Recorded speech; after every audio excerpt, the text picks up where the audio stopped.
시편 119편 97절부터 104절까지 함께 읽습니다. 내가 주의 법을 어찌 그리 사랑하는지요. 내가 그것을 종일 묵상하나이다. 주의 계명이 항상 나와 함께하므로 그것이 나로 원수보다 지혜롭게 하나이다. 내가 주의 증거를 묵상함으로 나의 명철함이 나의 모든 스승보다 승함이여 주의 법도를 지킴으로 나의 명철함이 노인보다 승하니이다. 내가 주의 말씀을 지키려고 발을 금하여 모든 악한 길로 가지 아니하였사오며 주께서 나를 가르치셨으므로 내가 주의 규례에서 떠나지 아니하였나이다. 주의 말씀의 맛이 내게 어찌 그리 단지요 내 입에 꿀보다 더하니이다. 주의 법도로 인하여 내가 명철케 되었으므로 모든 거짓 행위를 미워하나이다. 아멘. 제가 인터넷 이메일에 보면은 제게 여러 가지 질문들이 와 있는데 지금 답을 미뤄놨던 질문들이 메일들이 좀 여러 개 있습니다. 아직 답장을 제가 할 그런 좀 시간을 안 내어서 게을러가지고 답장을 일찍 메일 열어본 다음에 답장을 이렇게 안 하면 미안하잖아요. 답장을 아직 메일을 안 열어보고 있는 메일들이 몇 개 있어요. 그래서 얼마 전에 이제 몇 개를 보내고 부랴부랴 작업해가지고 그 다음에 하나를 열어봤더니 그런 메일이 와 있어요. 어떤 메일이냐 그러면 자꾸만 이제 기도 생활 하다 보니까 욕이 막 나와요. 욕이 막 나와요. 근데 그런 일들은 특별한 일들은 아니고 자주 있는 일입니다.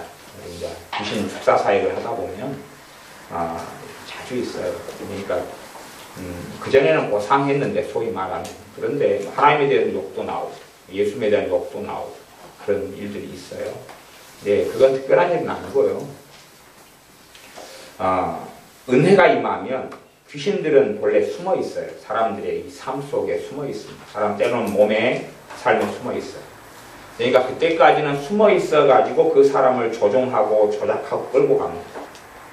그래서 귀신들의 이 자기 삶 속에 아주 긴밀하게 자기를 이끌어 가는데도 그 사람은 몰라요. 아주 교묘하게 생각과 감정과 삶을 조종하고 끌고 갑니다. 몰라요. 그러다가 이제 문제는 하나님의 은혜가 임하면 기도 생활을 하면 숨어있는 놈들은 고통을 느끼기 때문에 더 이상 숨는 게 어느 정도까지 안 돼버려요. 숨는 게 안 되니까 드러내요. 정체를 드러낼 수밖에 없어요. 이게 정체를 드러냈다는 이야기는 일단은 약화됐다는 것을 전제로 해요. 물론 너무 강해져가지고 그 사람을 사로잡으면 정체를 드러내는 게 있어요.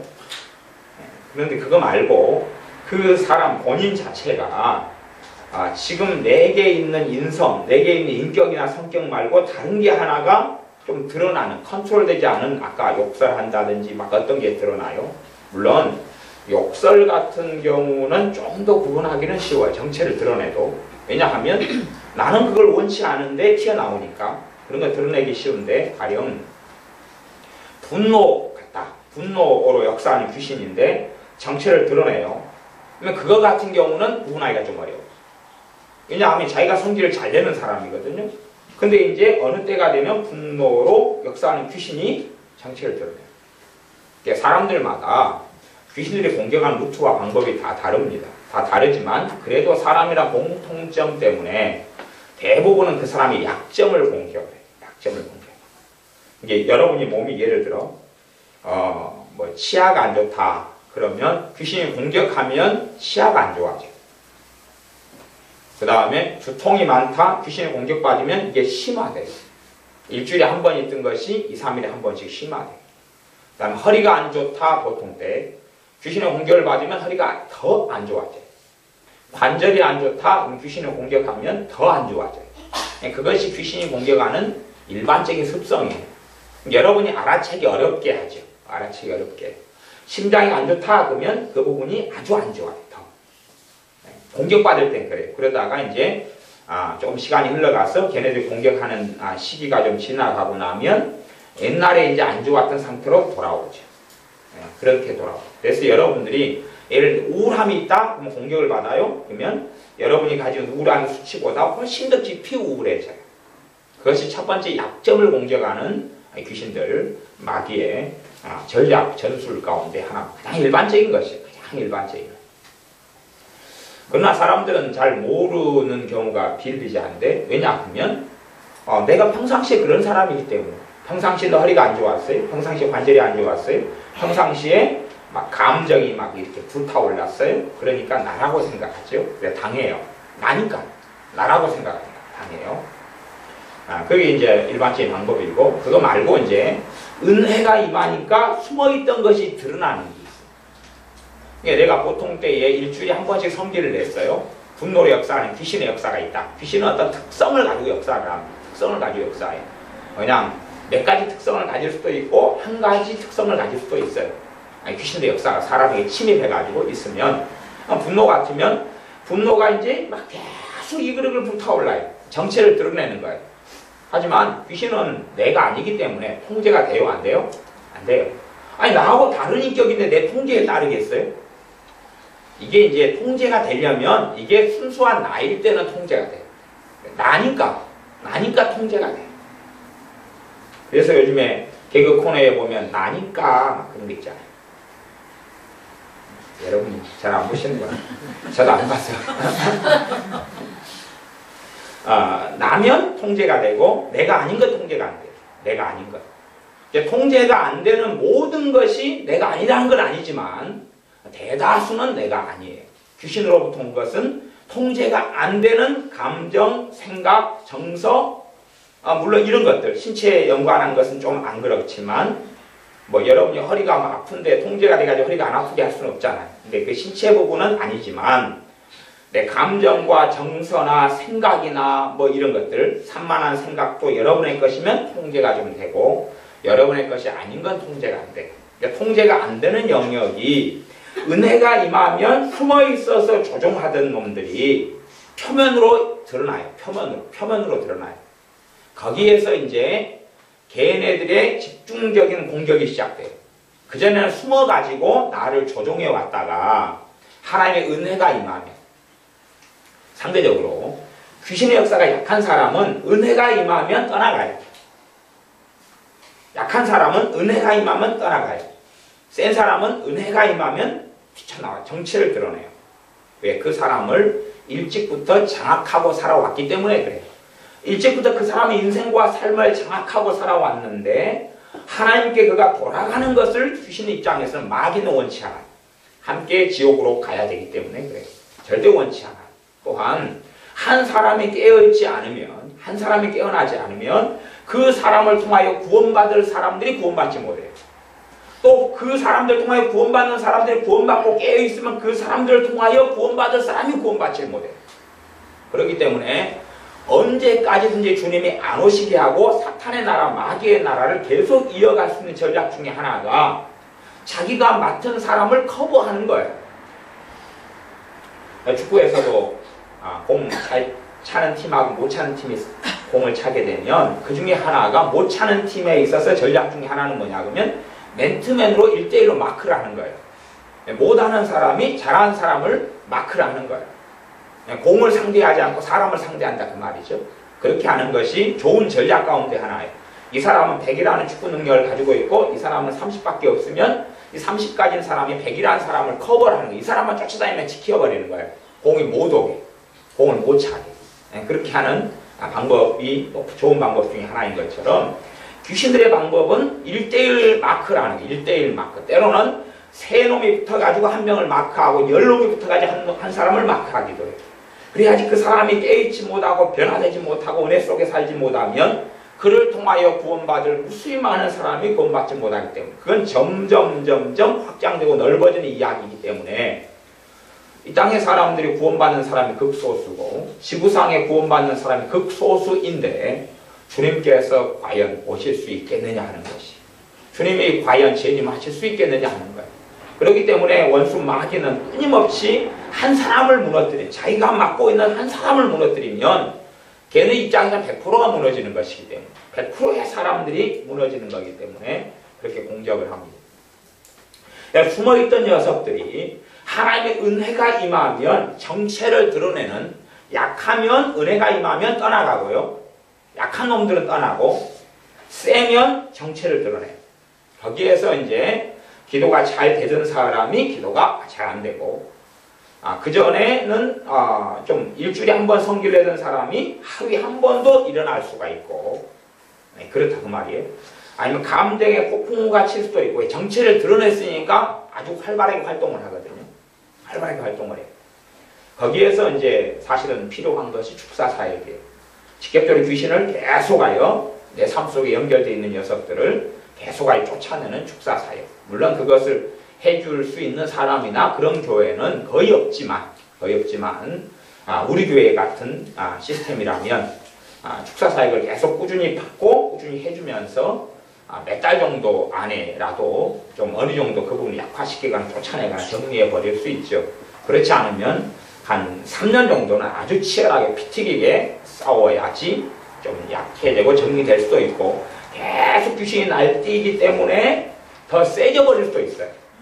이제 그 사람이 어떤 길을 걸어가느냐 하는 것이, 귀신이 날뛰고 막 마음이나 감정이나 생각 속에 공격하니까 그것을, 귀신이 역사하니까 내 제재를 안 받거든요. 제재를 안 받아요.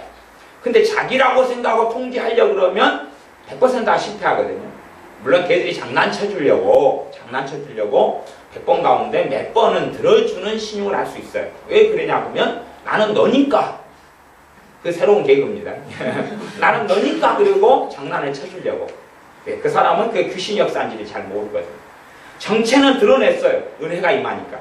하나님의 은혜가 임하고 성령의 역사가 나타나니까 숨어있던 놈이 숨어서 조종하는 게 최고 강력한 능력이거든요. 배우 조종자가 제일 무서운 거예요. 배우 조종자. 그러다가 이제 배우 조종이 더 이상 안 되면 앞에 나와서 적극적으로 선동하고 적극적으로 파괴하고 행하고 폭력을 행사하고 움직이기 시작합니다. 그 사람의 마음에, 감정에, 정신에, 생각에, 신체에 공격하기 시작해요. 그때의 시간들을 이제 잘 보내야 된다. 그 말이에요. 그때에 귀신의 역사를 그대로 따라가 버리고 방치해 버리면 은혜가 약해지고 사라지면서 마귀 역사는 더 세져 버려요. 그래서 그것을 나중 형편이 처음보다 더 심하다 그랬어요. 주님께서 어떤 사람에게 귀신을 쫓아냈는데 그 귀신이 물 없는 곳을 다니다가 내가 나온 집으로, 사람이 귀신에게 집이에요.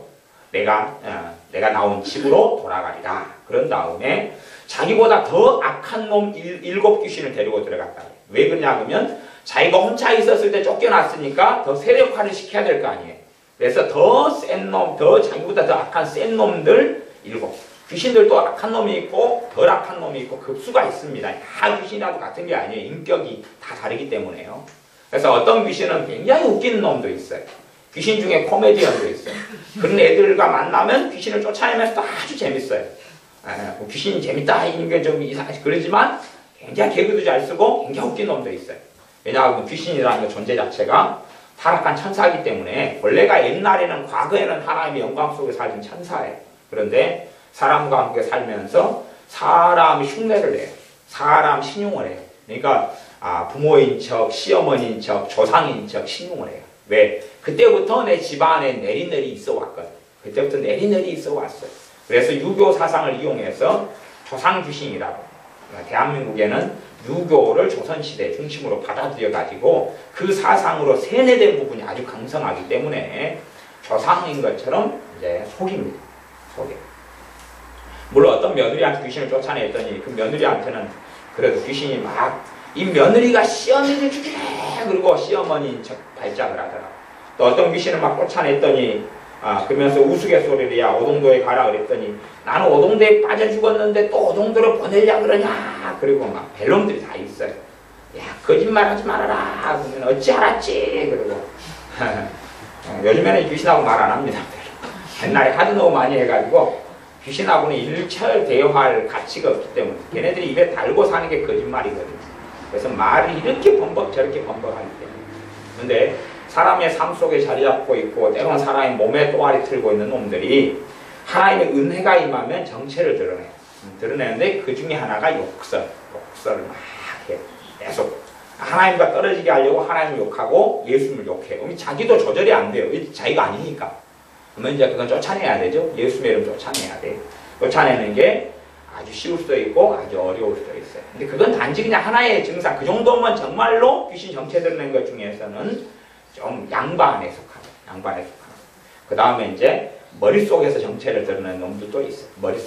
머릿속에서 오만 가지가 막 돌아다니는 식으로. 머리가 혼잡해버리는 거. 하나님의 은혜가 임하고 막 그러니까 며칠이나 몇 달은 기분이 좋다가 그 다음에 정체를 드러내기 시작해요. 그 다음에 막 복잡해지는 별 애들이 다 있어요.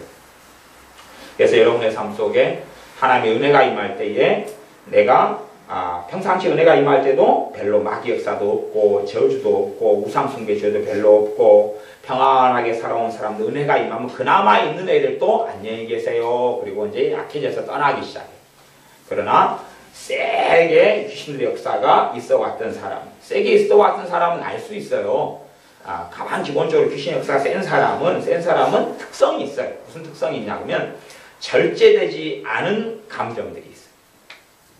절제되지 않은 감정들, 통제되지 않는 감정의 영역들을 그래도 어느 선 이상을 가지고 있어요. 우울함이든지 절망이든지 비관이든지 짜증이든지 분노든지 슬픔이든지 고독이든지 아니면은 소심함이든지 아니면은 그 말쟁이로 변한다 있잖아요. 막 발동하면 막 뭐 말하자면 못 견딘다든지 방랑벽이라든지 막 별 그 통제되지 않는 영역을 내가 가지고 있어. 어떨 때는 사람이 맨날 나를 쳐다보고 있는 것처럼 느껴지는 어떤 그런 통제되지 않는 영역도 있고 별 모양과 모습을 가지고 있는데 그것들이 많은 것만큼 내 삶에는 귀신의 역사가 깊이 있게 스며들어와 있는 거예요. 그러면 그런 경우에 이제 하나님의 은혜가 임하면 귀신들이 은혜가 임하면 고통스럽거든요. 고통스러워요. 하나님의 은혜 성령의 역사가 있으면 고통스럽기 때문에 이놈들이 튀쳐나와요. 그래가지고 나는 안 떠나갈란다. 이 집은 내 거다. 하나님 것이 아니라 내 거다라고 소유권을 주장하려고 뛰쳐나와요. 그렇기 때문에 평상시에 하나님의 은혜가 임하지 않았을 때는 정상인 사람이 은혜가 임하면 그래요. 또 우리가 우리 자녀들 위해서 막 중보기도해요. 자녀들이 중보기도해요. 그러면 자녀들 가운데서 또 믿는 자녀와 안 믿는 자녀가 있을 거 아니에요. 그럼 믿는 자녀 가운데에 은혜 생활, 믿음 생활을 잘하는 자녀는 하나님의 은혜가 잘 임해요. 믿음 생활 잘하니까. 그 다음에 이제 믿는 자녀 가운데 마귀 역사가 센 사람을 위해 기도하면 발작이 일어나죠. 안 믿는 자녀 가운데 마음이 온화한 자녀를 위해 기도하면 그 자녀가 주님을 만날 수 있고 빨리 변화되는 여정을 걸어갈 수 있어요. 마귀 역사가 센 자녀를 위해 기도하면 발작이 일어나거든요. 기도하니까 하나님의 은혜가 어쨌든 나타날 거 아니에요. 그러니까 귀신의 역사가 발작이 일어난다고 말. 예수를 믿는 우리도 마귀 역사가 세면 하나님의 은혜가 나한테 임할 때 내게 역사는 귀신의 역사가 발작이 일어난다는 말이에요. 발작이. 정치가 드러나고 막 뒤집어져 버려요. 그런데 믿음 생활도 안 하는 자식에게 마귀 역사가 세요. 그럼 내가 그를 위해 기도해요. 발작이 일어나거든. 귀신이. 발작이 일어나가지고 막 그때부터 아주 삶의 공황 상태로 들어가기도 해요. 아니면 기도해요. 그러면 운전하다가 정신을 놓아버릴 수도 있어요. 왜냐하면 정치에 숨어있다가 드러나버리니까 그 사람 정신을 확 잡아버릴 수 있어요. 그렇기 때문에 우리가 중보기도를 누구를 위해 한다는 것은 상당한 위험성을 감수하면서 할 수밖에 없어요. 왜냐하면 귀신 역사가 센 것만큼. 그래서 우리가 생각하듯이 내가 내 자녀를 위해 기도하면 잘 될 거라 막 이런 이상한 생각을 하지 마세요. 그런 거 굉장히 달라요. 잘 될 수도 있고 안 될 수도 있는데 더 엉망이 될 수도 있어요. 왜냐하면 하나님의 은혜가 임하면 그 사람 삶 속에 귀신 역사가 별로 없다 그러면 그 하나님의 은혜를 빨리 받아요. 귀신이 강하다 그러면 자기 집, 자기 소유를 놔주지 않으려 그러니까 귀신이 뛰쳐나오고 정체를 드러내고 발광을 해요. 더군다나 그 사람이 안 믿는 사람이고 불신자 같으면 말할 것도 없죠. 그러면 완전히 그때 기도를 했는데 얘가 더 이상해지고 더 문제가 벌어지고 기도를 했는데 그래요. 그러면 귀신 역사가 아주 많고 마귀 역사 속에 깊이 있게 들어가 사는구나 그거 알 수 있어요. 그래서 기도를 했는데 좋은 일이 벌어질 거야. 신문대로 거두는 거예요. 신문대로 거둬. 마귀 역사가 많으면 기도를 할수록 엉망이 돼버려요. 발작해가지고 발작하면 이제 난리가 나요. 그래서 예를 들어 어떤 아버지가 자신의 자식이 귀신 들려서 예수님께 데리고 왔어요. 쫓아내달라고. 그러니까 주님을 만나니까 발작해 버려요. 아이가 발작해 가지고 잡아뜨리고 쓰러뜨려버리고 죽은 것처럼 돼버려요. 주님을 만나니까 발작해 버려요. 주님 만나니까 귀신이 잠잠하고 조용해지고 그냥 떠나겠습니다 하고 떠난 게 아닙니다. 발작해 버려요. 주님께서 쫓아낸 거예요. 발작한 다음에. 그렇기 때문에 우리의 생활과 삶에서 내가 내 가족이나 자녀를 위해서 중보기도 해도 귀신 역사가 별로 없는 사람인 경우는 그냥 하나님의 은혜가 임하면서 변화되고 달라질 수 있지만 하나님의 은혜가 별로 없고 거꾸로 그냥 마귀역사 아주 강한 사람은 기도를 하면 그 귀신이 고통을 느껴서 그냥 어쩔 줄을 몰라 하는 경우가 불신자들 같은 거 안 믿는 사람인 경우는 아주 심하거든요. 또 믿는 사람이나 안 믿는 사람이라 그래도 믿는 사람이라 할지라도 안 믿는 사람이고 믿는 사람이라 할지라도 믿는 사람의 경우가 별로 기도 생활을 하지 않아요. 그러면 안 믿는 사람하고 상황이 다르진 않아요. 똑같아요. 실제적으로는 똑같아요. 그러니까 어떤 사람이 예수님 믿어요. 근데 별로 깨어있는 생활을 안 해요. 안 믿어요? 당연히 안 믿으니까 깨어있을 수가 없죠. 죽은 사람이니까. 근데 믿는 사람은 기도 생활을 하지 않아요. 그런 경우도 기도를 많이 해주면 발작이 일어나요. 발작이 일어나서 그 다음에 그 사람이 하나님께 엎드릴 수도 있고 아니면 더 안 좋아질 수도 있어요. 기도라는 게 그 사람을 좋게 하는 게 아니고 하나님의 은혜가 임하면 그런 문제가 벌어져요. 이런 걸 기본적으로 아셔야 돼요. 하나님의 은혜가 임하면 해피엔딩인 게 아니고 하나님의 능력이 임하니까 귀신은 그 사람이 지은 죄를 통하여 그 사람을 장악하고 있거든요. 장악하고 있는데 그놈은 그 권리를 빼앗기지 않으려고 그래요. 우리가 내 자녀를 위해 중보기도를 해요. 그럼 자녀를 중보기도 하면요. 그 자녀에게 귀신 역사가 세면서 쓸수록 중보기도를 통해서 내가 공격을 받아버려요. 누구한테 역사하는 귀신이 나를 쳐버리냐 그러면 자식한테 역사하는 귀신이 나를 공격해버려요. 왜 자식한테 역사하는 귀신이 나를 공격해버리냐 그러면 내가 그를 위해 기도하면 자식한테 있는 귀신은 고통을 받겠어요? 안 받겠어요? 받아요. 그냥 예수님의 이름으로 기도하기 때문에 믿음이 센 것만큼 고통을 받아요. 고통을 받으니까 그 정도 고통 가지고 떠나지는 않거든요. 떠나지 않아요. 근데 자식이 지은 죄를 통해서 귀신이 달라붙어 있는 거예요. 그러니까 귀신 입장에서는 뭐냐면 합법이에요. 죄를 통하여 자식을 공격한다는데 누가 기도하면서 방해를 하거든. 자기를 고통을 주고. 그러니까 보복을 할 수 있어요. 그래서 기도를 하는 부모를 공격을 해버려요. 정서적, 감정적, 신체로 공격을 해요. 보복이 가능해요. 그렇기 때문에 보복을 안 받으려면 성경의 진리와 말씀은 성령님으로 기도하라 그랬어요. 성령님으로 기도하라. 그때만이 보호를 받아요. 그렇지 않으면 각오는 해야 되죠. 대신에 내가 그래서 자녀를 위해 기도한다고 그래서 자녀가 변화되는 건 아니에요. 그럴 수도 있고 안 될 수도 있는데 안 될 가능성이 훨씬 높죠. 단순하게 기도한다, 변화된다 그런 어떤 이상한 공식이란 것 자체는 없어요. 자녀를 위해 기도하면 첫째는 귀신이 제고 알아요. 그렇기 때문에 자녀로 하여금 더 그 안에서 발작을 해가지고 더 기도하는 사람을 첫째는 공격하는 게 걔네들이 쓰는 첫 번째 방법이에요. 속을 상하게 하면 기도가 안 되죠. 그래서 나를 위해 기도하는 사람은 가족 속의 사람은 공격을 해버려요. 그 사람은. 그래서 막 마격사 해가지고 어머니다. 그러면은 아들이 마격사가 많다. 아들을 위해 기도하면 아들 역사는 귀신이 그 사람을 막 들끓고 일어나가지고 어머니를 공격해버려요. 그러면 어머니가 상처받고 받죠. 막 서러워지죠. 자식을 위해서 기도하기가 싫어져 버려요. 안 해버려요. 거기서 이제 땡땡 끝내버릴 수 있어요. 근데 대부분 발작이 일어나고 기도를 해주면 발작이 일어난다 하는 건 기본이고 기도해주는 사람을 공격하는 것도 기본이에요. 공격을 받아요. 대신 성령의 역사를 따라 기도하면 보호를 받아요. 성령의 역사라는 것, 성령의 인도하심 속에서 기도하는 걸 내가 자식을 사랑하는 육적인 어떤 사랑을 가지고 기도하는 게 아니라 주님 안에서 주님의 사랑을 가지고 성령의 인도하심을 가지고 기도하는 것. 이 부분은 아주 복잡한 부분이고 설명이 어려운 부분이기 때문에 제가 설명을 생략하겠습니다. 설명해 주려면 한 수십 분은 설명해야 되는데 또 설명을 제가 많이 해왔어요. 많이 해왔으니까 제가 이제 앞으로 설교할 때도 내내 가르쳐왔던 부분들은 건너뛸 수밖에 없습니다. 건너뛸 수밖에 없어요. 자료들은 다 카페에 있고 설교에 다 있기 때문에 가르쳐왔던 부분들은 건너뛰고 이야기할 수밖에 없지. 또 구구절절히 다 설명하면 그냥 2차 방정식 설명하다가 덧셈 뺄셈 가르치고 있는 수가 생겨요. 그러면 깝깝하죠. 제가 옛날에 고등학교에서 애들 가르쳤는데, 고등학교 1학년을 맡아 가르쳤어요. 고등학교 1학년 애들, 예, 그 반이 23명인데, 3명인가 4명이 한글을 몰라요. 고등학교 1학년인데. 어떻게 올라왔는지를 몰라요. 그러니까 수업 시간 되면 뭘 가르쳐야 돼요? 3명, 4명은 한글을 가르쳐야 돼요. 한글을 가르쳐야 돼요. 이게 깝깝한 일이에요, 깝깝한 일. 근데 근다고 수업 시간에 한글 가르칠 수는 없잖아요. 걔들은 따로 이제 불러내가지고 한글을 가르쳐야 되는데, 이거 아주 넌센스예요. 어떻게 졸업장을 따고 고등학생이 됐는지까지는 그 기적이라고 해야 되겠습니다. 근데 그런 일들이 이제 고등학생 가운데서 시골 학교는 좀 있어요. 시골 학교는.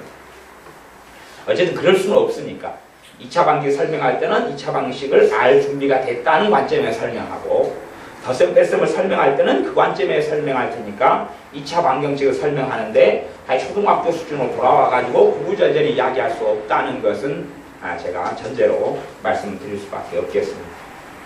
그래서 중보기도를 할 때 벌어지는 일이 그렇게 단순하지 않습니다. 내가 내 자식을 위해 기도하는데 벌어지는 일이 단순하지 않아요. 마귀역사가 심할수록 마귀가 막 복잡하게 하면서 거꾸로 그 마음속에 하나님의 은혜도 계속 작용을 해요. 작용하니까 그래요. 그 다음에 마귀역사를 따라갈 수도 있고 하나님의 은혜를 따라갈 수도 있는데, 마귀역사가 심한 것만큼 하나님의 은혜를 따라가는 것은 어렵죠. 상대적으로 아주 어려운 거예요. 기도가 아주 강력한 파워풀한 성령 충만한 중보기도인다면 훨씬 더 나름대로 해볼 만은 할 수 있겠지요. 근데 그런 기도를 드리는 부모들이 과연 얼마나 있을까 할 때에 찾아보기가 어렵죠. 그렇기 때문에 그냥 말하자면 쌓아놓은 개가 있는데 짝대기로 한번 건드려만 놓은 거지. 갑자기 일어나가지고 왈왈왈왈 기서대면 이걸 안 건드릴 수도 없고 건드릴 수도 없고, 아니면 아주 그냥 구렁이가, 무서운 독사 구렁이가 큰 놈이 있는데 건드려만 놓는 거예요. 건드려 놓는다고 그놈이 나가겠냐 그 말이. 한번 쫙 그냥 해가지고 그냥 위치 물려고 한번 하고 다시 주저앉을 수는 있어도 나가겠냐 하는 것이, 그 정도 가지고는.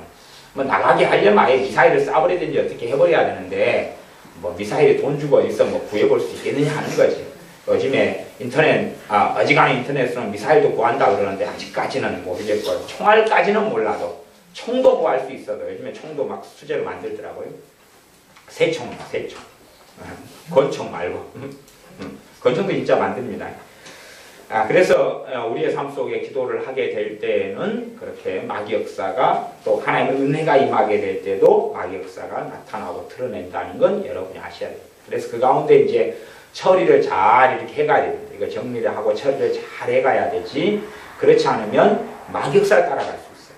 아니면 내가 하나님 찾고 하나님을 구하는데 왜 내게 이런 일이 벌어져? 그러면 아주 황당한 생각 속에 들어갑니다. 이게 제가 정상적으로 무슨 일이 벌어지는가를 지금 설명한 겁니다. 이걸 잘 모르는 사람, 그러면서 누구 성경을 가지고 있어요? 자기 성경. 하나님 말씀 66권이 아니고 자기만의 이렇게 되면 이렇게 될 거야, 그런 자기만의 그걸 가지고 있어요. 이런 사람이 굉장히 많다고 했잖아요, 오전에. 대부분 그래요. 자기만의 그래요. 그러니까 기도하면 여기보다 지금보다 더 좋아지고, 또 기도하면 더 좋아지고, 또 기도하면 더 좋아질 거야. 자기의 성경을 가지고 있어요. 성경 66권은 없는 이야기고 그 성경을 가지고 있어요. 그래서 오늘 1시간 기도했어요. 그럼 1시간만큼 더 좋아져야 되거든요. 근데 안 좋아져요. 막 마귀가 막 발작을 해요. 왜? 평상시에 밥 주고 잘 키워와가지고 그놈이 내 주인이 됐으니까. 내 실제의 삶에서 그가 내 삶을 이끌어나간 주인이 됐거든요. 그러니까 기도하면 니 왜 그래? 그러거든요. 말하자면 조폭이 있는데 조폭한테 내가 이제 10년 동안 상납을 하고 살았어요. 상납을. 조폭한테 10년을 상납하고 살았어요. 그 다음에 내가 조폭한테 니한테 더 이상 돈 못 뺏기고 돈 안 준다. 그러니까 조폭이 가만히 있겠어요? 그러셔요? 그러면 정리를 잘 해드릴게요. 그럴까요? 아니면 그러셔요? 불집에 쳐질러 드리랍니다. 휘발유로 찌끄러가지고 불 질러 드리랍니다. 아니면 당신 자식들을 납치해버리랍니다. 폭력 행사하랍니다. 골목길 지나갈 때 조심해라. 어떻게 하겠냐 그 말이에요. 조폭한테 10년간 상납해 왔으면 그걸 끊으려면 절대 쉽게는 가능하지 않습니다. 때론 죽을 각오까지 해야지 가능할 겁니다. 조폭의 세계에 있다가 나오려고 하면 그냥 사고 없이는 못 나오잖아요.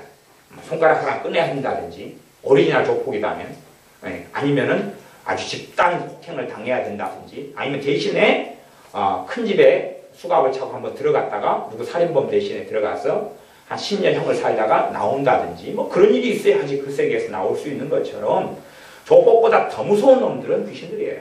마귀는 더 무섭습니다. 우리의 영혼을 제당 잡고 있기 때문에 절대 그렇게 쉽게 놓지 않아요. 놓지 않기 때문에 우리가 기도하게 될 때 이놈들은 발작을 해요. 발작. 우리가 기도할 때 발작하고 하나님의 은혜가 임할 때 발작해요. 그래서 하나님의 말씀 갈라디아서 6장 말씀은 너희가 무엇으로 심든지 그대로 거두리라 그랬어요. 의를 위하여 심은 사람, 죄를 위하여 심은 사람. 그래서 귀신에게 밥을 주고 귀신이 역사할 수 있도록 내 권리를 주고 내 삶과 인생을 넘겨준 사람들은 쉽게 그놈들을 정리하는 것은 사실 어려워요. 쉽게 어떻게 정리가 됩니까? 세월이 많이 필요하고 시간이 많이 필요하고 싸움도 더 처절하게 많이 필요해요. 내가 정상적인 삶을 살며 조폭하고 연결이 안 됐어요. 정상인 삶이에요. 아무 문제 없어요. 물론 조폭 가운데서도 아주 화끈하고 좀 좋은 조폭도 있어요. 옛날에 걔한테 돈 준 친구들. 그런 친구들 같은. 그래서 제가 친구한테 돈 벌어가지고 도망갔다 그랬잖아요. 돈 배틀로 골목에 잡혀 들어갔는데 저 얼굴을 유심히 보더니 물론 저는 기도했죠. 그래서 너무 짠하게 그들의 눈에 보여가지고 돈을 걷어가지고 저한테 주더라고요. 내일부터 차 타고 다니라고. 그래서 밤 12시 반에 골목에 끌려 들어갔는데 몇 명한테 끌려 들어갔는데 어쨌든 돈을 받아가지고 도망쳐 나왔죠. 쫓아올까봐 겁나더라고요. 그 흘러 도망갔죠. 그들의 눈에 하나님의 은혜로 콩꺼풀이 씌인 거죠. 제가 너무 짠하고 불쌍해 보였던 거예요. 사실 제 호주머니에 돈이 있었거든요. 돈 없다고 우겼죠. 아까워서. 어쨌든 간에 조폭보다 굉장히 더 사납고 악랄한 악질적인 것이 마귀예요. 귀신들이기 때문에 쉽게 우리 인생과 삶을 놓지를 않습니다. 그래서 내가 귀신들에게 권리를 많이 준 것만큼 때로는 절망에 많이 시간을 보낸 것만큼 비관과 저주하는 데 시간을 더 많이 보낸 것만큼 용서하지 않고 미워하고 비판하고 판단하고 원망하고 더 오래 산 것만큼 또한 진리가 아닌 비진리 속에 시간을 주고 마음을 많이 준 것만큼 이걸 놓아난다는 것은 놓여진다는 것은 노임받는다는 것은 결코 쉬운 일이 아닙니다. 쉬운 일이 아니어서 함께 돕고 섬기고 기도하고 그렇게 할 수밖에 없습니다. 그러면서 빠른 시간을 넘어지지 않고 걸어가지요. 그렇기 때문에 귀신 역사가 발작하고 한 번씩 은혜가 임하고 기도할 때마다 오늘 실컷 기도하고 막 은혜를 받았는데 집에 가면 누가 기다리고 있어요? 그분이 기다리고 계시거든요. 마귀가 잘한다. 그리고 오늘 기도하고 막 좋은 기분으로 갔다가 2시간 뒤에 확 하거든요. 왜? 마귀가.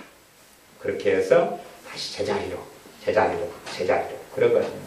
그렇기 때문에 마귀가 확 할 때 되면 다시 엎드리고 아니면 전화상으로 이제 빨리 전사님들한테는 뭐 전화해가지고 기도받고 마귀 역사 빨리 물리치고 그래야지 이제 그 전보다 좀 더 좋아져요. 전보다 좀 더 좋아져요. 그래서 마귀 역사 막 발작할 때 발작을 따라서 행해버리면 제자리. 발작할 때에 주님께 엎드리고 발작할 때 다시 기도 사역도 받고 기도도 받고 마귀 역사 정리하고 쫓아내고 그걸 좀 반복해가지고 가면 이제 점점점 자유하는 길에 이릅니다. 그렇기 때문에 교회가 필연적으로 치유 사역하고 축사 사역, 귀신을 쫓아내는 사역을 반드시 해야 되는데 귀신을 쫓아내는 사역 가운데 2가지가 있다 그랬죠. 하나는 완전히 귀신에 사로잡혀버린 경우. 그런 경우는 빨리 해결할 수 있어요. 물론 그거 말고 이제 우리에게 대부분의 숨어있는 귀신들은 그런 녀석들이 아니라 내 인격하고 내 가치관하고 내 인생과 함께 해왔던 숨어있는 놈들이 주된 놈들이에요. 나인 것처럼. 그러니까 내 감정과 내 분노가 있잖아요. 그다음에 걔네들이 분노를 조정하는 분노가 또 있거든요. 이 2개를 같이 섞어가지고 믹스해서 하기 때문에 내가 구분이 안 되는 것이. 구분이 안 돼서 같이 내 것인 줄 알고 살아가죠. 내 분노 5에 걔들이 주는 거 50. 그래가지고 55. 그럼 나는 55 가운데 내 것 5으로 시작했기 때문에 50이 걔네들 건지는 몰라요. 구분한다 그래도 힘은 일단은 걔가 세요. 그래서 내가 통제할 수 없어요. 내 것도 아니고 어떻게 귀신이 내 마음대로 통제가 됩니까? 그럼 귀신이 아니죠. 더러운 마귀, 원수 마귀가 내 생각과 내 마음대로 통제가 안 돼요. 생각도 자기 마음대로 생각이 날뛴다 그러면 사실은 내가 아니기 때문에 그러죠. 그건 상식적인 이야기입니다. 오늘의 말씀 시편 119편 97절부터 104절까지 읽으면서 설명하겠습니다. 내가 주의 법을 어찌 그리 사랑하는지요 내가 그것을 종일 묵상하나이다. 과거의 시대에는 참 먹고 살기 어려웠죠. 지금 같은 여유도 없고 시간도 없고 이럴 때에 이 하나님의 사람은 주의 법, 하나님의 말씀을 정말 사랑한다. 하나님의 말씀을 정말 사랑한다. 그래서 그것을 종일, 하루 종일 묵상한다. 그렇게 이야기합니다. 물론 항상 그렇게 살지는 못했겠죠. 우리 같이 똑같이 먹고 마시고 살아야 되니까. 직장생활 해야 되고 일도 해야 되니까. 근데 그 마음에서 하나님 말씀이 떠나지 않았다. 그런 이야기를 하고 있는 것입니다. 주의 계명이 항상 나와 함께하므로 하나님께서는 무엇을 통해 우리와 함께 하시냐 그러면 하나님의 말씀을 통해 함께 하십니다. 그러니까 하나님의 말씀이 없는 사람은 하나님의 함께 하심을 누릴 수 없어요. 하나님의 말씀이 없는 사람은 어디에요? 마음에 하나님의 말씀이 없는 사람은 하나님의 함께 하심을 실제의 삶 속에서 누리고 살 수 없습니다. 하나님은 하나님의 말씀, 주의 계명이 항상 나와 함께하므로 하나님의 말씀을 통해서 하나님의 자녀와 함께 하시는 것입니다. 그렇기 때문에 진리를 알라, 하나님을 알라, 여호와를 알라, 그리스도를 아는 지식에서 자라가라. 진리를 알지니 진리를 알지니 진리가 너희를 자유케 하리라. 하나님 말씀을 알면 자유가 온다 그래요. 왜? 말씀을 통해서 하나님과 함께 하시며 말씀을 통해 일하시며 말씀을 통해 역사하시기 때문에 그래요. 그래서 하나님 말씀에 관심 없는 사람들은 하나님의 자녀로 살아갈 수 있지만 안 죽고 끄덕끄덕 촛불이 그냥 죽을까 살까 하면서 버틸 수는 있지만 하나님의 은혜의 장중에 살지는 못합니다. 주의 계명이 항상 나와 함께하므로 그것이 주의 계명이 말씀이 나로 원수보다 지혜롭게 하나이다. 어떨 때 원수보다 더 지혜로울 수 있느냐? 어떨 때 나를 핍박하고 나를 모욕하고 비참하게 하는 사람보다 더 지혜로워질 수 있느냐? 하나님의 자녀이기 때문에 그럴 수 있느냐? 그렇지 않고 말씀을 가진 사람이 그렇게 되는 것입니다. 이 하나님의 사람도 누가 있어요? 원수가 있죠. 원수가 있어요. 원수란 이야기는 아무 때나 쓰는 건 아닙니다. 아무 때나 쓰는 건 아니고 정말로 나를 비참하게 하고 정말로 내 인생과 삶을 괴롭히며 핍박하는 사람을 원수라 그러는 것이죠. 아무나 가지고 원수라 안 그러지. 그래서 자식한테 이 왼수 같은 놈 안 그러죠. 아무나 가르쳐서 원수라 그러지는 않지요. 그냥 미역을 사러 갔는데 미역을 5,000원치 달라 그랬는데 미역을 3,000원짜리면 5,000원치라고 속였어요. 그래서 이제 딴 데 와 보니까 옆집 아줌마가 나보다 더 싼 가격으로 미역을 더 많이 샀어요. 그러니까 이 저 왼수 같은 예편내가 나를 속였네. 근다 해서 그 부분에서는 원수는 아니다. 그 말이에요. 별로 그런 거랑 상관없는 이야기. 그 정도로 원수라 그러면 말이 안 되는 거죠. 원수는 그런 게 아니에요. 심지어 내 자녀를 죽여버린 사람, 내 인생에 비극을 가져온 사람, 이런 사람 원수가 그런 거죠. 내 집을 막 불태워버린 사람, 이런 사람들, 아니면 나를 상해를 입혀서 나로 하여금 중병에 걸리게 하는 사람, 이런 사람 원수가 그러죠. 인생과 삶 속에 끊임없이 그 원수로 인한 아픔과 고통이 있을 때. 그런데 이 원수는 가까이 있어서 계속하기 힘들게 하는데 원수보다 지혜롭게 되려면 주의 말씀이 함께 해야지만 그렇고 주의 말씀을 함께하는 것은 내가 말씀을 붙잡고 가질 때만 가능한 거지 하나님께서 자동적으로 우리에게 말씀을 주시지 않는다. 그런 이야기입니다. 어리석은 사람들은 성경을 머리에 베고 자면 말씀이 들어올 것 같지만 베고 자면 딱딱해져서 머리가 단단해집니다. 제가 어렸을 때 옛날에 머리가 단단해지는 것도 제가 대학생 때 이럴 때도 연습을 많이 했는데 항상 책을 베고 자거나 그랬습니다. 단단한 것을 베고 잤어요. 그렇기 때문에 머리가 점점 단단해져서 나이가 먹은 다음에도 박치기로서 이름을 날릴 수가 있다 그 말이죠. 아직 레슬링이 활성화되지 않아가지고 문제가 됩니다. 99절에 내가 주의 증거를 묵상함으로 나의 명철함이 나의 모든 스승보다 승하면 더 낫다 그 말이죠. 내가 주의 증거를 묵상함으로 명철하다는 것. 그것은 세상에서 지혜롭다는 걸 이야기하는 건 아닙니다. 컴퓨터 지식을 더 잘 알거나 주식의 주가가 어떻게 되는 걸 알거나 그러는 게 아니라 참된 명철은 하나님 보실 때 중요한 걸 중요하게 보는 것입니다. 하나님 보실 때 가치 있는 것을 가치 있다고 깨닫는 것이에요. 참된 명철은 영원한 것이 땅에 있다가 사라져버리는 그런 것은 아닙니다. 베드로 사도가 컴퓨터를 알았던 게 아닙니다. 사도 바울이 자동차를 알았던 게 아니에요. 자동차 정비를 할 수 있는 것도 아니라 그 말입니다. 그냥 지나가는 거예요. 예전에 금속 활자가 나온 다음에 활자가 아주 발달해가 인쇄술이 발달한 다음에 과거의 인쇄 기술을 가진 사람은 다 쫓겨나고 직장을 잃었어요. 왜냐하면 과거의 인쇄 기술은 글자를 가져와서 짜 맞췄거든요. 짜 맞췄는데 이제는 그럴 필요가 없어졌거든요. 등사기가 출현하고 막 기타 등등 해가지고 그럴 필요가 없어져서 과거의 기술과 기능을 가진 사람 다 사라졌어요. 예전에 제가 어릴 때만 해도 저희 여수도 저쪽에 지금 여수 여기 있는 데가 저쪽이 전부 다 연탄 공장들이 있어요. 연탄 공장. 전부 다 그렇게 있어서 연탄을 어마어마하게 찍어냈습니다. 하고 연탄 날고 지고 저 어릴 때도 뭐 연탄 뭐 계속 겨울에 연탄 나르는 게 일이었어요. 연탄 나르고 학교 갔다 오면 물기를 나르고 그게 일이었어요. 근데 지금이야 연탄을 찍어내는 기술자들이 다 온데간데 없이 사라졌잖아요. 근데 조금만 이제 연탄 공장이 있고 연탄을 배달하는 사람들이 있어요. 그러니까 과거의 기술을 가진 사람들이 지금은 그 기술에 쓸모없어진 기술들이 얼마나 많느냐 그 말입니다.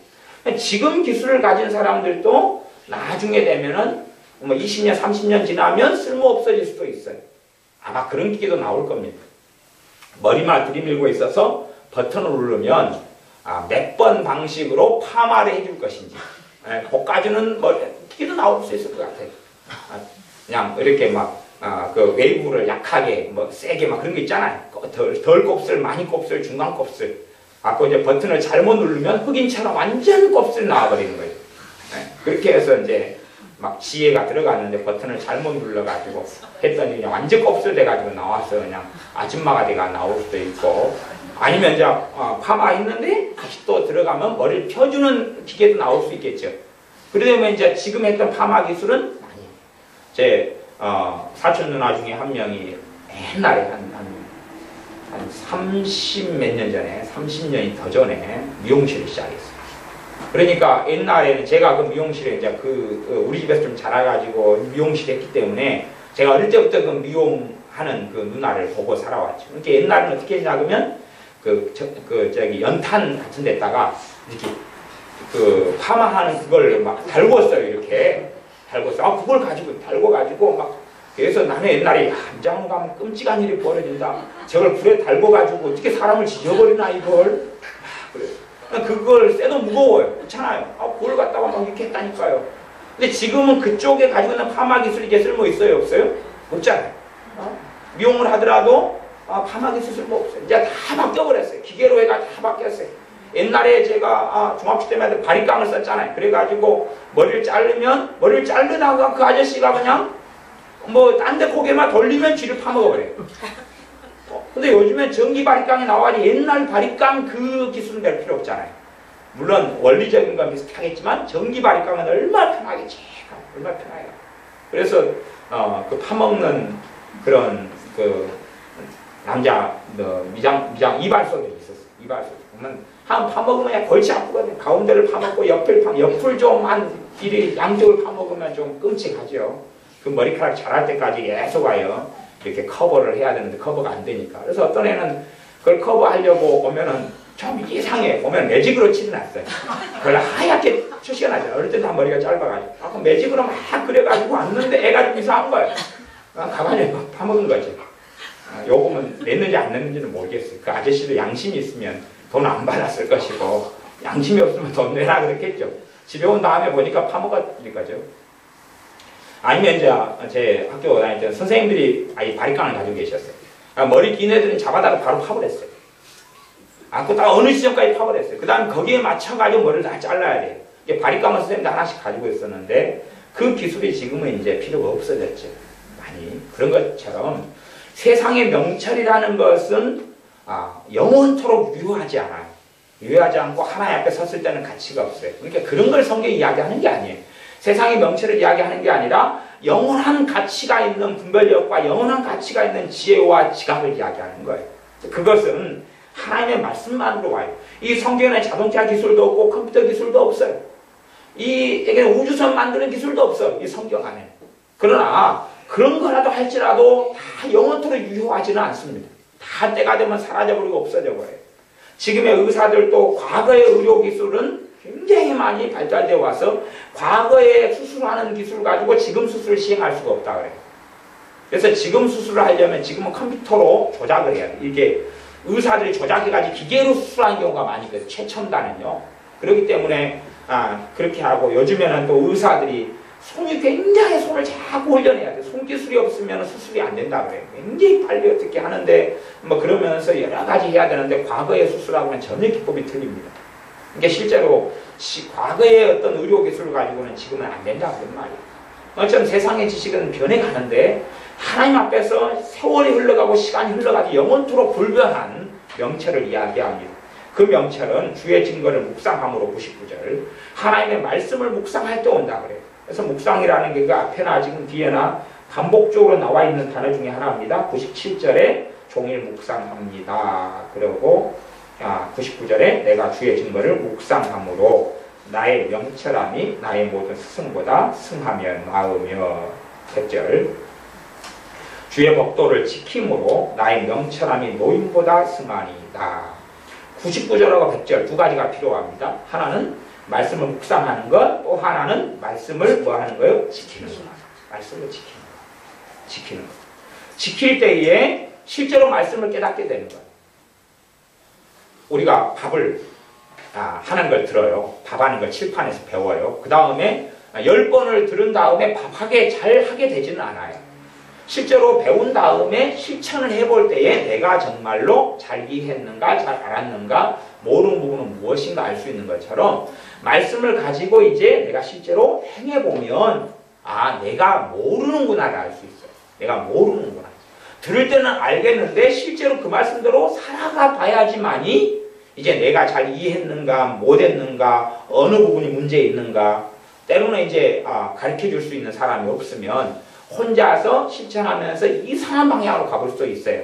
왜 실천이 잘 안 되거나 이상한 방식으로 될 수 있기 때문에 심지어는 주님의 복음을 상실하고 떠나가는 경우들도 많은 것을 봅니다. 그래서 어쨌든 주의 말씀을 묵상하고 묵상할 때 말씀이 깨달아지고 마음에 들어오고 믿음으로 역사하고 그 다음에 말씀을 지키는 능력과 힘이 와요. 내가 말씀을 내가 믿었으면 행해야 된다. 그것 이전에 정말로 말씀을 믿고 말씀이 들어오면 말씀의 능력이 나타난다 그 말이에요. 그러면서 지키고 행해지는 것을 쉽게 한다 그렇다기보다는 그 전보다는 쉬워진다 그 말. 그 전보다는 쉬워진다 그런 말입니다.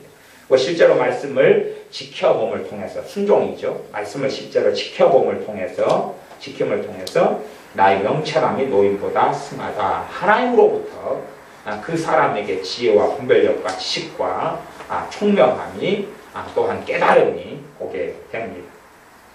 101절 내가 주의 말씀을 지키려고 발을 금하여 모든 악한 길로 가지 아니하였사오며 주께서 나를 가르치셨으므로 내가 주의 규례에서 떠나지 아니하였나이다. 102절에 주께서 나를 가르치셨다. 그 앞에는 지금 순종하는 삶을 살았다 그 말입니다. 그 다음에 주께서 나를 가르치셨으므로 그러니까 102절에 보면 주께서 나를 가르치셨으므로 내가 주의 규례에서 떠나지 아니했다 그래요. 주님께서 나를 가르치셨으니까 내가 하나님 말씀에서 안 떠났다 그래요. 거기서 말씀에서 안 떠났다는 이야기는 말씀을 지키고 살았다 그 말이죠. 그러면 어떻게 주님께서 나를 가르치냐? 그럼 모든 믿는 사람을 하나님이 가르치셔야 되는 것 아니냐? 근데 그렇지는 않습니다. 어떤 사람에게 가르치냐 하면 그가 말씀을 묵상하는 사람에게 가르치시는 거예요. 그냥 가만히 입 벌리고 있는데 가르치시는 건 아니고 말씀을 묵상하는 사람을 가르치셔요. 그때 제가 예전에 성경을 그냥 밥만 먹으면 밥 먹을 때도 성경을 읽었던 적이 있어요. 밥 먹을 때도 성경을 펼쳐놓고 막 읽었던 적이 있어요. 그리고 하여튼 많이 하루에 그냥 막 많이 되는 대로 그냥 성경만 봤을 때가 있는데 그런 시간이 되는 대로 여기저기 일을 하면 시간 되는 대로 성경만 막 봤는데 이제 경험은 다 틀리니까요. 제 경험을 이야기하면 그렇게 봤는데 한 두어 달 됐을까요? 두어 달 되는가? 그때부터 말씀을 주님께서 가르쳐주기 시작하시다. 말씀을 그때부터 가르쳐주시다. 이게 제가 말씀을 계속 몰입을 해가지고 말씀을 되는 대로 수수하고 읽었어요. 읽었는데 이제 기본적으로 읽는다는 것은 제가 전에 말씀의 문맥적인 해석을 통해서 제가 설명을 했습니다.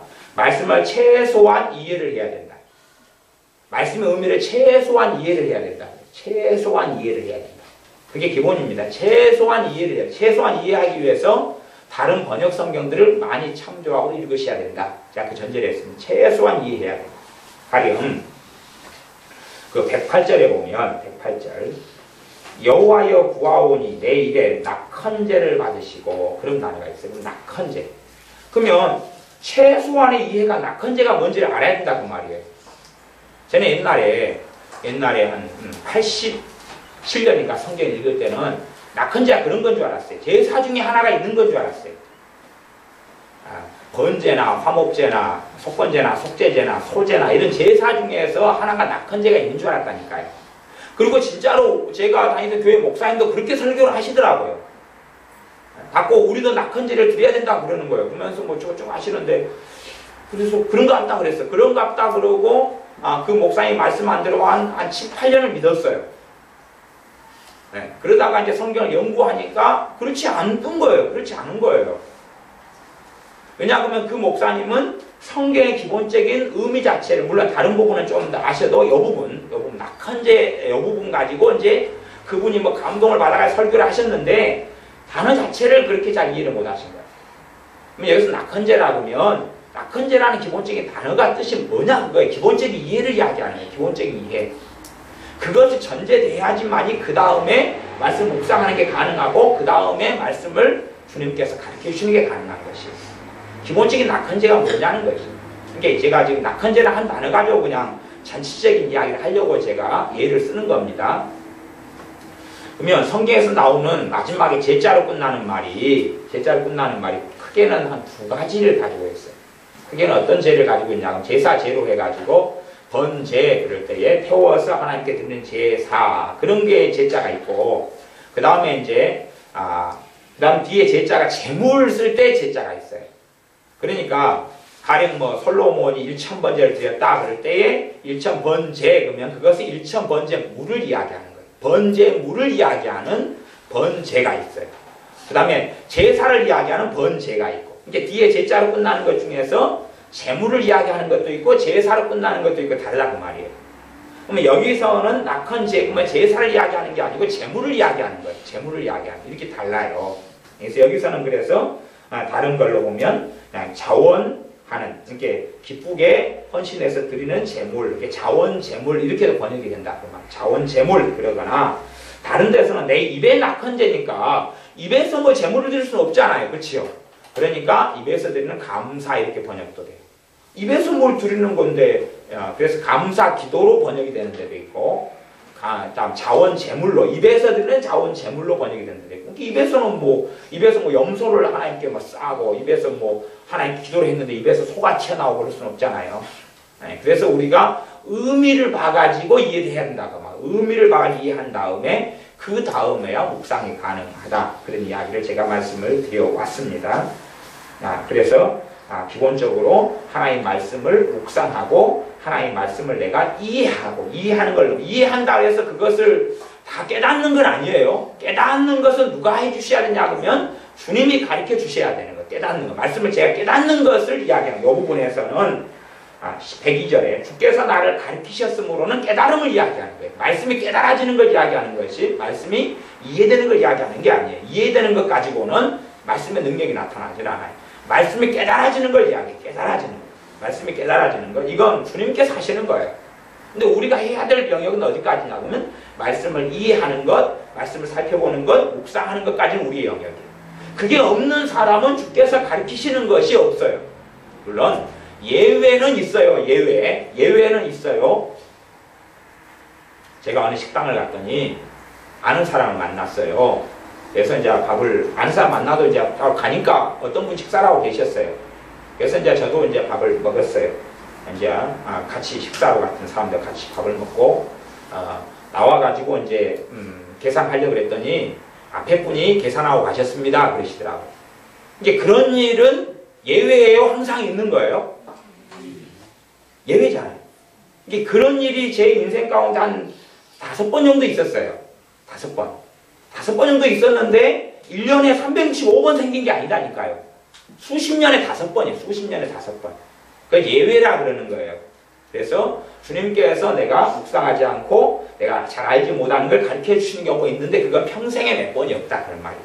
그걸 일반적으로 생각하시면 안 돼요. 그래서 예외는 제가 제껴놓고 이야기하는 거예요. 별 예외가 다 있으니까. 어떤 분은 지나가다 번개에 맞았는데 안 죽으셨다고 그러더라고요. 그건 예외라 그러는 거예요. 예외라 그러는 거예요. 어떤 분은 전선을 잘못 만져가지고 그 굉장히 고압선인데 살아나셨다고 그러시더라고요. 그건 예외라 그러는 거예요. 만졌는데 전선에 달라붙을 수도 있는데 그분은 튕겨나갔다 그래요. 튕겨나가가지고 7m인가 튕겨나가서 뚝 떨어졌는데 살아났다 그래요. 왜 살아났냐 그러면 지나가는 사람이 갑자기 의사 출신이어가지고 심장을 눌러가지고 살아난 거예요. 그게 예외라 그런 거예요. 예외. 그런 것처럼 주께서 나를 가르치셨으므로는 예외가 아닌 정상적인 것은 말씀을 이해하고 그다음에 말씀 묵상하는 것을 가르쳐 주셔요. 그럴 때에 말씀을 지킬 능력과 힘이 오고 변화의 원천이 말씀이기 때문에 거기에서 주의 규례에서 떠나지 아니하였나이다 가능하다 그 말. 자신의 의지력이나 자신의 능력으로 말씀을 지키고 산다는 이야기가 아니라 말씀을 깨달아지고 말씀이 알아지고 성경에서 안다는 말과 깨닫는 말을 거의 동의어로 씁니다. 성경에서 그리스도를 아는 지식에서 자라가라, 그리스도를 알아가라, 하나님을 알아가라 그 말이에요. 하나님을 깨달아가라 그 말이에요. 말씀을 깨달아가라 그 말이에요. 말씀을 통해 하나님을 깨달아가라 그 말이에요. 그러지 단지 그냥 성경 지식을 많이 만들어가라 그런 걸 이야기하지 않습니다. 성경 지식은 아무리 많이 있어도 사실은 도움이 되지만 그 지식으로 하나님과 관계가 좋아지진 않아요. 물론 가장 기초적인 계단 하나이기 때문에 그건 도움이 됩니다. 당연히 필연적으로. 그러나 그것이 뜻이 아니다. 그런 이야기입니다. 103절 주의 말씀의 맛이 내게 어찌 그리 단지요 내 입에 꿀보다 더하니이다. 요 말씀 정도는 이제 우리가 체험하다가 죽어야 됩니다. 체험하다가 주님 만나야 됩니다. 103절 말씀 정도 주의 말씀의 맛이 내게 어찌 그리 단지요 내 입에 꿀보다 더하니이다. 더하니이다. 꿀도 이제 요즘같이 뭐 가짜 꿀 이런 거 말고 진짜 오리지널 꿀. 저는 꿀맛을 아는 사람이다 했잖아요. 큰 집에서 꿀 팔아달라고 양봉을 했는데 보내면은 다락에다 놔두면 다락에 가서 야금야금 먹어가지고 그 사람이 그런 거예요. 나 2숟가락만 먹으려고 올라가죠. 대병이 여러 개 있으니까 2숟가락 훨씬 조금 안 나도록 한 숟가락 먹으면 또 꿀맛이거든요. 꿀을 먹었으니까 또 한 숟가락 먹으려고 그러는데 먹다 보니까 3분의 1을 먹어버렸어요. 무조건 잡히거든요. 잡히니까 이왕 맞는 거 그냥 다 먹어버리자. 꿀 대병 있잖아요. 옛날 대병으로 팔았거든요. 요즘같이 작은 병이 아니었잖아요. 옛날 병이 별로 없었을 때 소주 대병에다가 꿀을 담아가지고 팔았어요. 그렇게 몇만 원씩 팔았는데 막 한 벌 다 먹어버려요. 그래도 속도 안 되래요. 속도 안 되리고 또 멀쩡해. 그 다음에 또 다음에 또 꿀 팔아달라고 또 오면은 또 그랬죠. 그래서 생돈을 물어드려야 되고 막 그런. 그래서 큰 집에 갈 때는 이제 꿀을 그냥 바로 그 양봉하니까 거기서 연기 품어가지고 뚜껑 열어가지고 썰어가지고 바로 먹죠. 그냥 안 짜고. 그 주의 말씀의 맛이 내게 어찌 그리 단지요 내 입에 꿀보다 더하니이다. 꼭 이건 예수 믿는 사람들은 체험하고 주님 만나야 돼요. 이건 꼭 체험하고 만나야 돼요. 이거 정도 체험해야지 그 사람이 믿음이 깊어져요. 왜냐하면 꿀처럼 다르니까 말씀이 확 소화되고 흡수될 거 아니에요. 그렇죠? 막 말씀 은혜가 나타나니까 말씀을 통해 깨달아지고 그러니까 저도 말씀이 어느 때 되면 가르치기 시작하시니까 길을 걸어갈 때도 하루에도 수십 번씩 말씀을 가르치시고 깨달아지고 아까 읽었던 게 깨달아지고 떠오르고 아까 읽었던 게 어제 읽었던 게 깨달아지고 알아지고 계속 그랬어요. 그런 걸 오래 했어요. 그렇기 때문에 그렇게 될 때에 이제 믿음이 빨리 성장하고 자라가고 말씀 알아요. 그건 내가 누구에게 배웠습니다가 아니라 주님이 가르쳐 주시는 거예요. 그러니까 그런 것은 말씀 꿀성 좀 달아진 다음에 그 다음에 오는 거예요. 이게 막 달아져요. 뭘 이해도 안 되고 뭘 또 모르겠는데 막 달아요. 그걸 넘어서 가지고 이제 가르쳐 주기 시작하죠. 그래서 내가 말씀을 사랑하지 않으면 사실은 그런 속에 들어가기가 어렵습니다. 믿는 사람들이 다 주의 말씀의 맛이 내게 어찌 그리 단지 내 입에 꿀보다 더하니이다. 전에 이봉래 원장님이 그 직장 생활 하실 때 보험 설계사로 한 20년 사실 때에 아침에 막 출근할 때까지도 막 성경을 붙잡고 너무 막 좋아가지고 회사 가는 시간도 막 그냥 아이고 더 읽고 막 그래가지고 회사 갈 때도 그냥 막 바쁘게 가시고 그랬어요. 그냥 회사 갈 시간이 다 돼도 조금 더 읽고 너무 말씀이 달기 때문에 그런 삶을 오래 사셨어요. 여러분들이 하나님의 말씀에 정말로 단 삶을 경험하셔야 돼요. 근데 옛날에 한 말씀이 너무 달 때는 막 시가 나오더라고요. 시가. 갖고 제가 한 시를 한참 썼어요. 시를. 근데 시인은 안 됐습니다. 시를 써가지고 막 시를 또 포부도 해놓고 막 액자도 해가지고 막 만들어 놓고 그랬어요. 어딘가 뭐 썩어서 돌아다니까. 근데 시가 막 줄줄 나와요. 저 스스로도 시인인 줄 알았어요. 믿거나 말거나요. 104절에 주의 법도로 인하여 내가 명철케 되었으므로 모든 거짓 행위를 미워하나이다. 진리를 발견하게 되는 거예요. 삶 속에 눈이 띄어서 참된 게 뭐고 어떤 것이 하나님이 기뻐하시는 것이고 어떤 것이 바른 것인지를 알게 되는 것입니다. 주의 법도로 인하여 내가 명철케 되었다. 주의 말씀을 법도라 그러고 규례라 그러고 그렇게 증거라 그러고 하나님의 말씀을 그렇게 이야기합니다.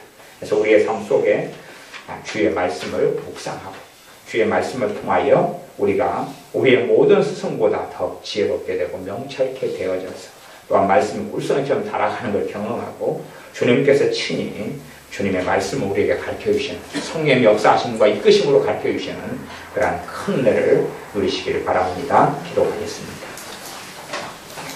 우리가 주의 말씀 속에서 주님을 알아가게 하시며 주의 말씀을 이해하고 묵상하는 것까지는 우리의 몫이라 할지라도 말씀을 주께서 가르쳐 주셔야지만이 말씀을 깨닫고 알아갑니다. 그러함으로 말씀은 우리가 말씀을 묵상할 때에 우리가 말씀을 상고할 때에 말씀을 이해하려고 애쓰며 엎드릴 때에 말씀을 가르쳐 주셔서 말씀의 능력과 은혜를 체험하게 하시며 말씀을 통하여 주의 말씀대로 살아가는 삶을 살게 하셔서 하나님의 복과 은혜를 인생과 삶 속에 하나님과 동행함을 인생과 삶 속에 누리게 하여 주시옵소서.